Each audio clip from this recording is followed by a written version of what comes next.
कुत्रं चावणे, मांजर चावणे या गोष्टीला आपल्या समाजामध्ये खूप सामान्य समजलं जातं. मला कुत्रं चावलंय, मला काय होणार आहे, कुत्रं मरेल पण मला काय होणार नाही, या गैरसमजुतीत तुम्ही राहू नका.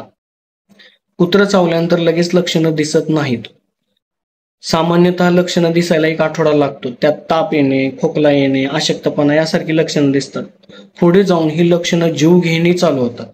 जसे की तुम्ही आता व्हिडिओत पाहताय वरती.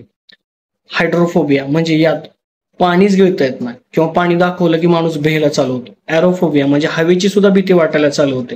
हॅल्युसिनेशन म्हणजे भ्रम व्हायला चालू होतो आणि हळूहळू त्या पेशंटचा जीव जातो. तर कृपया करून प्लीज या गोष्टीला टाळू नका.